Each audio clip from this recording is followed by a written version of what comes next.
Welcome to Pick Up and Deliver, the podcast where I pick up my audio recorder as I head out for a walk and deliver an episode to you while I stroll around. I'm Brendan Riley.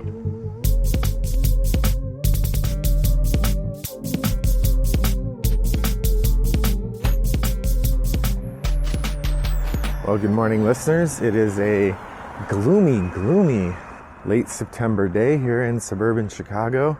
It rained recently, and it might be raining some more today, so the ground is wet and gross, and the weather is gloomy. It's the kind of day that makes you want to stay in and not do anything. But it's also a Monday, so I gotta work after I record this podcast. Oh well, not really a bad thing. Work is lovely. I enjoy my job quite a bit. Nonetheless, well, it was a fun weekend here in suburban Chicago. My local game store, Fair Game, had a big garage sale where you could go in and buy used games. I put 10 games up for sale, which reduced my game library considerably, or, by 10 anyway. And that was great. And then I was at Half Price Books last week, and I found a copy of Martin Wallace's Aeroplanes for $10, new and unpunched. That was great. So that's, 9 down. Then I went to the Fair Game garage sale and I bought 8 games. So it's kind of a wash. But all in all, I'm 1 game lighter, and frankly, 9 games I haven't played before that I might enjoy a lot, versus 10 games I know I don't need to play anymore. So, yeah, all in all, a fun week. Obviously, that means this weekend it's time for, or this Monday, after a weekend when I purchased a bunch of new games, it's time for Shootin' from the Hip Triple Shot. 2 of the games I'm going to talk about today are games I played for the first time after I bought them at the garage sale. And one of the games is a game that a friend brought over for us to try. So let's jump into it. One of the games I got at the garage sale for a mere $12 was Sushi Roll, the dice drafting version of the popular Phil Walker Harding game Sushi Go. Sushi Roll is very similar in gameplay to Sushi Go. If you haven't played, Sushi Go is sort of like my first drafting game. It actually says the pick and pass game is the subtitle for Sushi Go. The narrative is that you're at a sushi restaurant and you're collecting sushi. It's a set collection game, so you get different types of sushi and you score points based on different methods of scoring for the different types. There's some that just score you points, and those are the sashimi. Those score triple points. Before you get them, you get a wasabi. So you get a wasabi and then you get a sashimi and put it on there, and the points for that sashimi triple.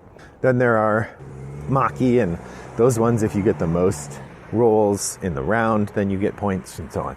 The game's played over 3 rounds. At the end of each round, you score, and at the end of the game, person who scores the most points wins.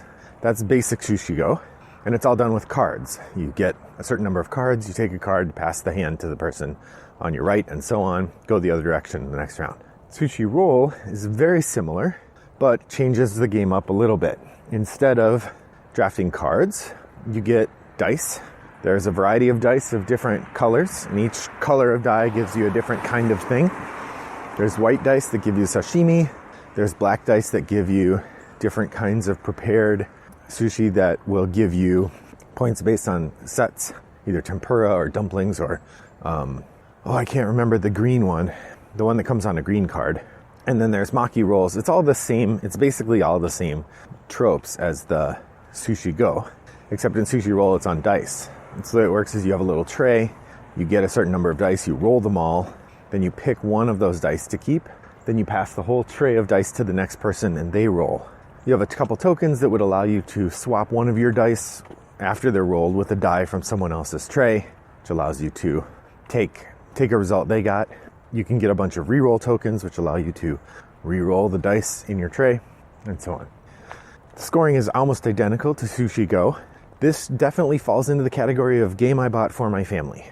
Sushi Go is fun, and I'll happily play it, especially with newer gamers who aren't used to more complex game systems. It's a great way to teach people how to do drafting, for instance. That said, it's too light for my taste in terms of being a game I would really enjoy to play a lot. And from that regard, I had read about Sushi Roll a while ago, and I thought, oh, that sounds fun. A dice game versus card game. Sounds neat. But I certainly wouldn't have bought it for retail, which I think was $30. Based on the box size, I think it's probably $30. But the at the garage sale, it being only 12, then at 12, it's almost to the point where I could buy it for a couple plays and feel pretty good about it. And I know that my son really likes Sushi Go, and he also likes to be able to play new games with me. When I get new games, he really enjoys playing them. And so Sushi Roll seemed like right up his alley. So for $12, it was hard to pass up, so I did not. And in fact, it turned out great. He and I played a game of it, and he really enjoyed it.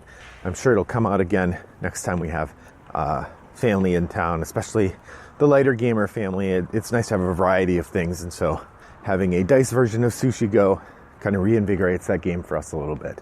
That's Sushi Roll from Phil Walker Harding, publisher Game Right. So the next game I want to talk about that I played new is not a game I own. It's a game my friend Paul brought over, and this is The Search for Planet X. The Search for Planet X is a logic and deduction game, very similar to Cryptid in its style, although the gameplay itself is pretty different. The idea is that the night sky is divided up into a certain number of segments. There's 12 in the basic game and 18 in the advanced game. And you know at the beginning of the game that a certain number of those segments has a gas cloud or an asteroid or a dwarf planet or nothing. And then one of them has Planet X. Now, you can never actually see Planet X. You find it by deducing its existence from the existence of other things. So the Search for Planet X uses an app to tell you the answers to your questions, which is good and bad. One of the downsides to pure deduction games like Cryptid is that the answers are shared not by an infallible computer, but by another person, which means that when you're playing Cryptid, and I haven't had this happen, but I've certainly heard it from other people, you could give the wrong answer in response to a clue. And if you do that, it breaks the game because people are deducing things from your answer. So if you give the wrong answer, there's a whole chain of thinking that can come out of that. I experienced the deductive failure of a chain of thinking in The Search for Planet X because there was one point where I made an assumption that didn't apply. I had 2 zones that were next to each other and 3 zones that were next to each other. And those were the only areas where I didn't know what was there. I knew somewhere in there was Planet X, and I knew that somewhere in the others was a gas cloud. And I had decided that Planet X had to be next to an empty or something, and so I thought Planet X couldn't be in zone 4 or 5. I thought a gas cloud had to be in one of those. And I made a bunch of assumptions based on that and ended up not winning 3rd place because of that, which is fine. That's how these games go. You have to think through deductions. If you make them illogically, that's fine. It's a bit of an up and down for me. The upside is because the app is the one that gives you the answers to your questions, you can't get the wrong answers. So it maintains itself as a piece of narrative and as a structurally coherent game, as opposed to something like Cryptid where a player could screw up the game. On the other hand, that means you're all using your app the whole time. And few games that I've played recently have been as silent as that one, because we're thinking, you kind of say what you're doing, but you tend to not because it's all on the app anyway, so you kind of announce what you're doing. I also found it very difficult to track what other people are doing because so much of it is app focused, and so you don't actually have to communicate with each other. I thought it was fine. I think I like Cryptid better thematically, although one thing I will say about Search for Planet X, it really works well.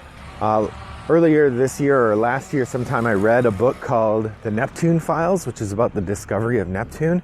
And holy cow, was it really interesting. And a key part of it was the way that deductive reasoning allowed people to find Neptune, which is also true of Uranus. In both of those cases, those planets were found because mathematicians who really understood what they were doing used their careful understanding of the systems of gravitation to explore how planets were being influenced by other planets. And so actually weird quirks in the orbits of Saturn and Jupiter allowed people to find Uranus and then Neptune because they could deduce from that gravitational pull the presence of another large planet. And so in terms of thematically working, if you identify all the stuff in these spaces that's causing things to happen, then you can figure out where Planet X is. That's really neat, and I like it a lot. I like the mechanisms the game uses, but ultimately, because it's so app-focused, I don't like it as much as something like Cryptid. But it was a fun game, would play again. That's The Search for Planet X, designed by Matthew O'Malley and Ben Rossett, and published by Renegade Games and Foxtrot Studios. So let's see what else. What was the third game that I want to talk about today? So here's another thing that is, I don't know if it's interesting or not. I actually have more than 3 games that I've played since last time we chatted. I have 5, but I'm saving the other 2. One of them, I really feel like I need to play again before I talk about it with you, because the play was, I thought it was really fun, but parts of it did not go well, and so I don't want to talk about it with you yet. I want to get another play.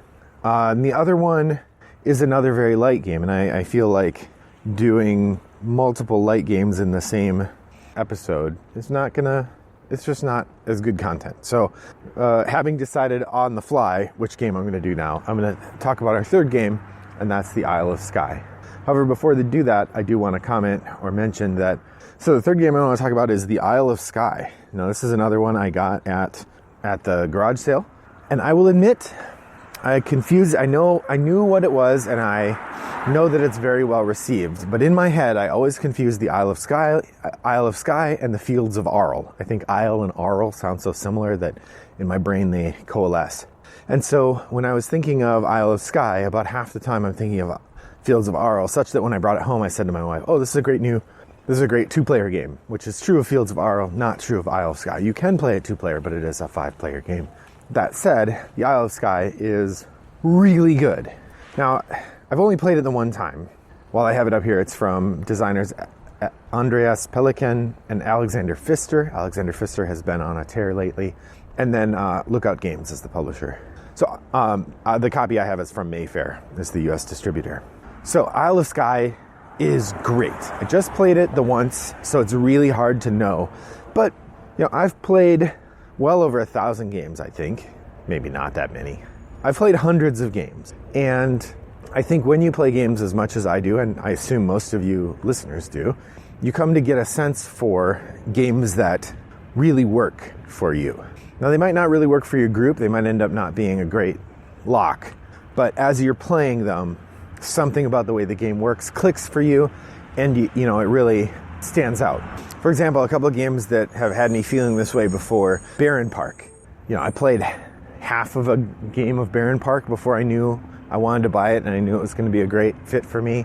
Most of the Vladimir Suchi games, honestly, I really love the way that he decides his games. So usually pretty quickly, the combination of theme and mechanisms in those games, I'm on board.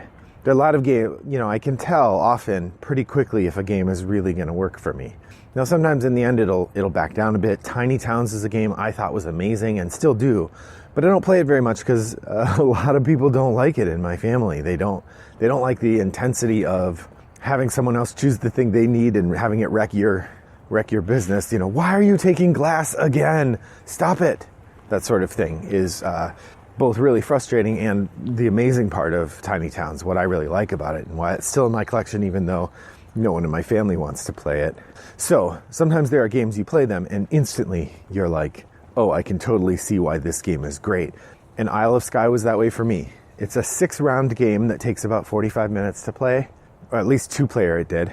And maybe 15 minutes in, I was like, I really like this. In the Isle of Skye, you are a Scottish chieftain expanding the holdings of your clan. You're doing that by adding tiles to your map and then scoring based on a variety of scoring mechanisms. There's a track with 6 different scoring opportunities at the top, and at the beginning of the game, you randomly deal out 6 scoring tiles. Each round, you're going to score a different combination of those tiles. The first round, you score A. Second round, you score B. Third round, you score A and C. Fourth round, you score B and D. Then in the fifth and sixth round, you're scoring 3 objectives each, such that each objective does get scored 3 times. It works out pretty nicely that way. And it makes for really compelling play. You have this variety of scoring options that you're trying to do as you're building your clan. The actual mechanism, what you're doing, I love it. It's first place I encountered it was Castles of Mad King Ludwig, although I'm sure there are previous games that did this, but what you do is in the game you get 3 tiles and you put them in front of you. Then you have a little wall behind them, and you have one tile that you mark as returning or rejected. So that tile is going to go back in the bag. And then you put a price by the other 2 tiles. And the price, this is the delicious piece of this choice. The price is either how much someone else will have to pay you for your tile, or how much you have to pay for your tile. It's a fascinating challenge. And you have to put at least 1 coin behind each tile. So at the beginning of the round, whoever goes first, you can decide to buy a tile from someone else. And you have to use money that you've kept back, which you'll always have at least $3 you kept back, because at the beginning of the game you get 5 income. And so you could price each tile at 1 coin and then have 3 coins with which to buy something. You can decide whether or not to buy one of your opponent's tiles. You don't have to, but you can decide to. And then your opponent can buy one of your tiles. And if there's 3 or 4 players, each person goes around and buys 1 tile from an opponent for the price that opponent set.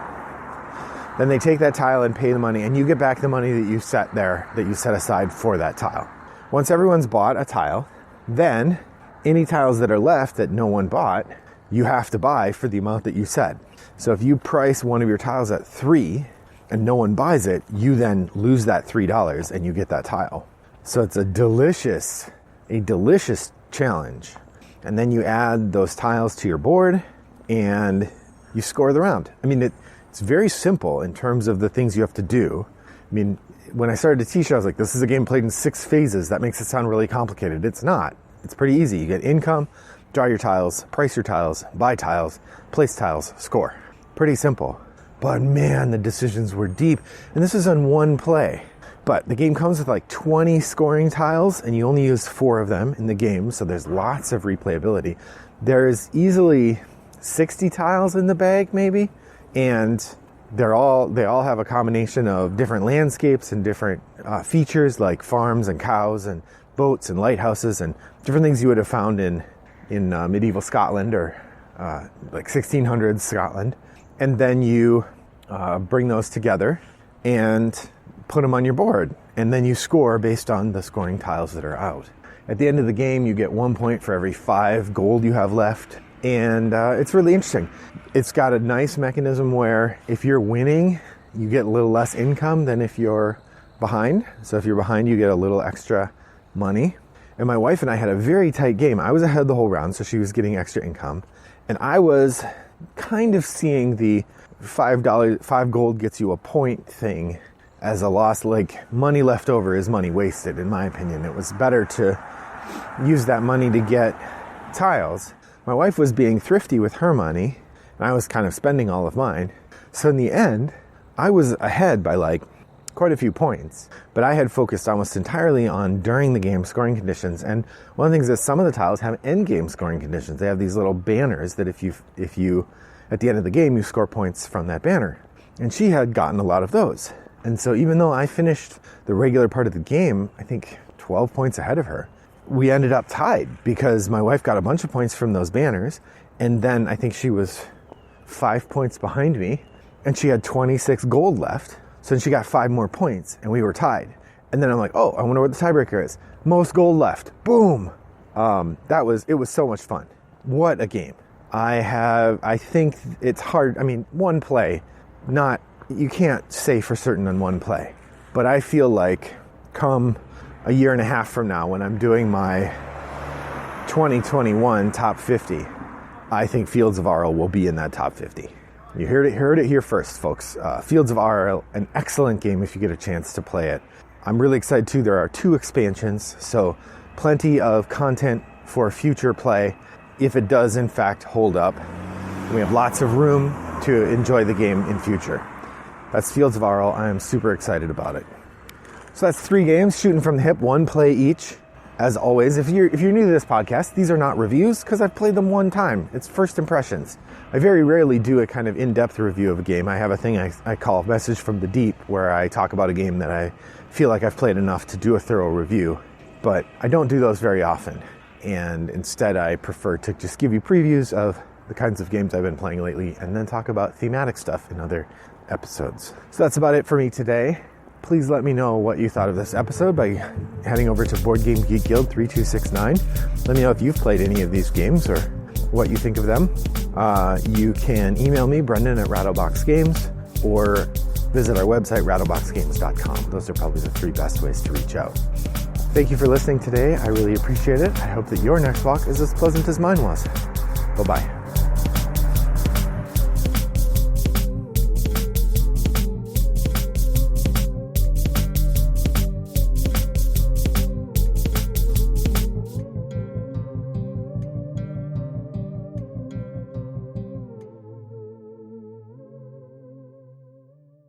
That's The Search for Planet X. I regret that I did not catch the publisher or the designer on that one. I suppose what I could do is while I'm walking, I could look it up on my phone, and then I would have the answer for you while we're talking. Maybe that's what I should be doing. Brought to you by Rattlebox Games.